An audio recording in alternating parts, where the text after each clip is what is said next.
You're listening to episode 148 of the Christian Travelers Network. Today's topic is ideas for adventuring in your backyard. Hi, my name is Sarah, and I have a background in theology and a love for travel. Having visited 9 different countries and served in 5 congregations, I wanted to create an environment that discusses and encourages the overlap of my 2 favorite things, the Lord and travel. And if you have a passion for these things, or wanting to learn how God is such an integral part of our daily adventures, then you've come to the right place. Today's topic is ideas for adventuring in your backyard.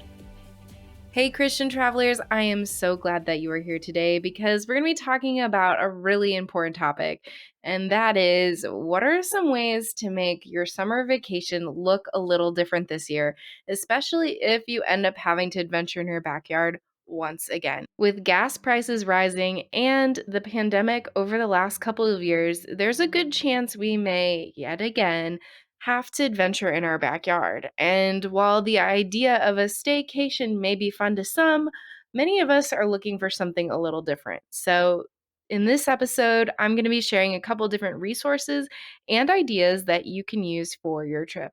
But before we dive into that, I want to once again point you to our website, christiantravelers.net. There you'll find other faith and travel resources, including our super exciting platform, which will allow you to connect with Christians from around the world, share your God stories and testimonies from your travels, and connect, plan trips together, and so much more.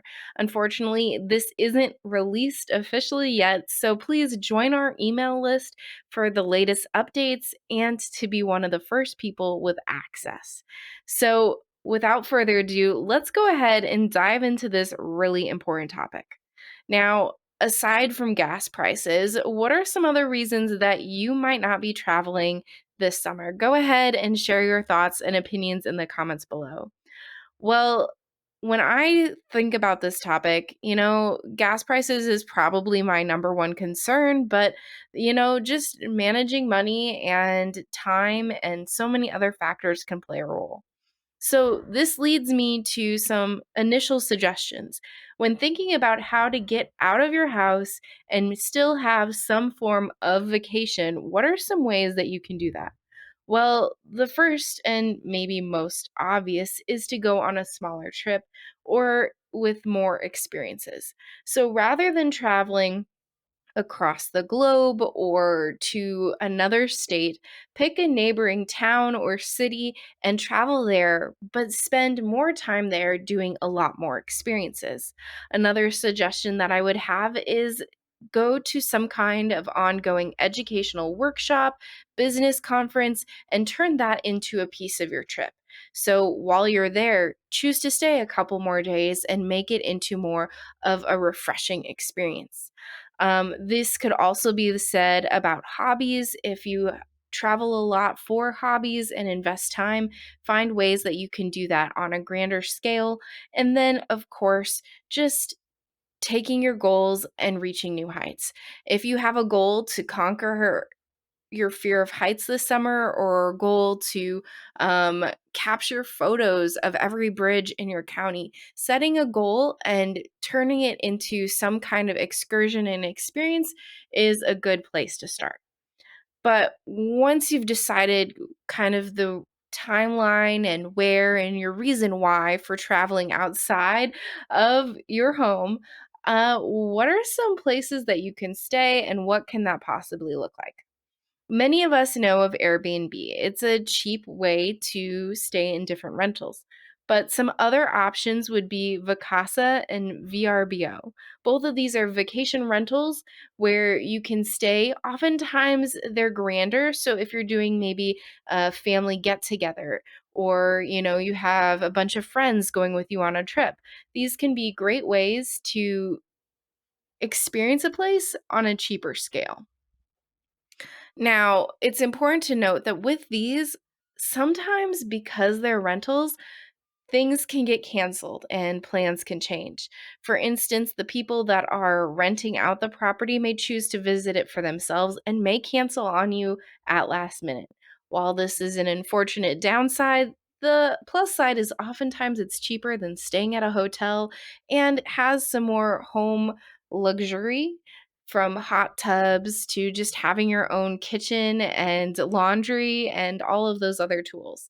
I know that when I think about traveling to Florida or going to the beach, some of those vacation rentals with the beachside view would beat for me staying in a hotel in the same area.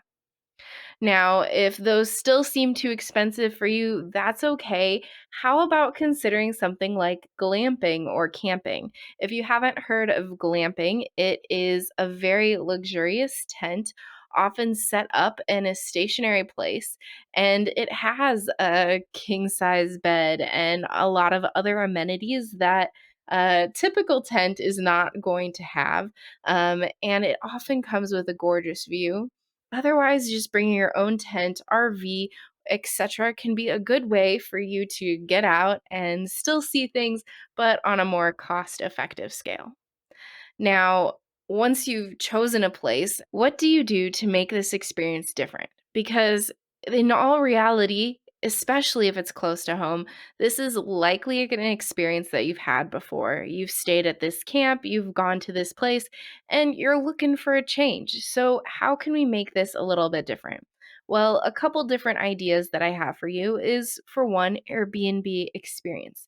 These tend to be virtual parties, lessons, or other activities, from cooking to learning about the culture of a place to some kind of tour. And some of them are in person as well, that allow you to connect, learn, and engage in a different way.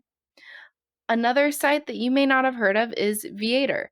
This site gives tours and just genuine people are offering different kinds of experiences, oftentimes within the city limits that you're in. It could be a bike tour, it could be just busing you from the airport, it could be attending a show or some other activity.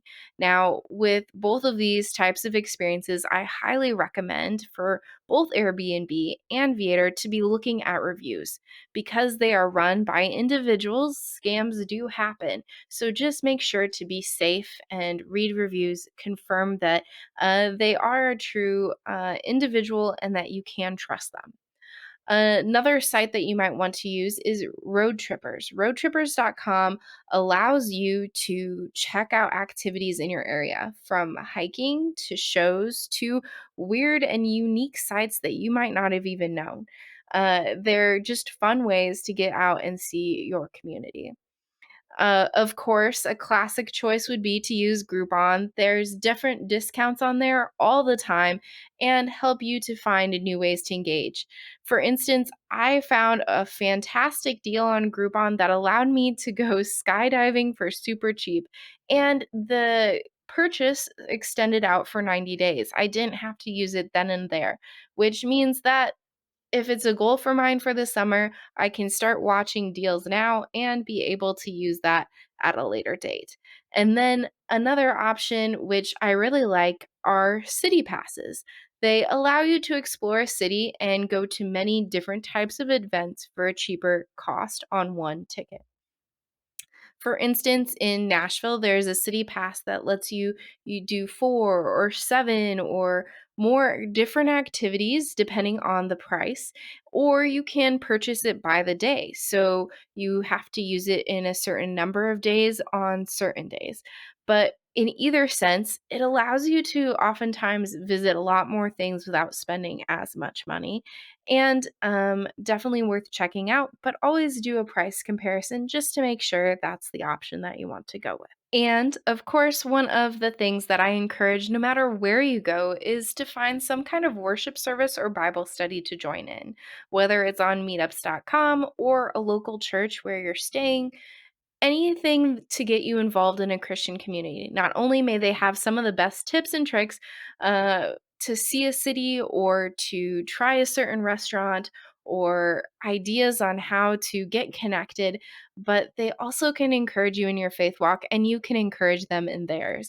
Being a part of a community while you're traveling is a difficult but a vital part of growing in our faith and growing in our relationship with the Lord. So go ahead and comment below where you think you might be traveling this summer and if any of these resources you might be checking out, especially if you hadn't heard it before. I'll be excited to see what you say in the comments. Thank you so much for tuning in today. Once again, I want to point you to our website, christiantravelers.net. There you'll find other faith and travel resources, including our online platform, which is coming soon. But until next time, safe travels and God bless.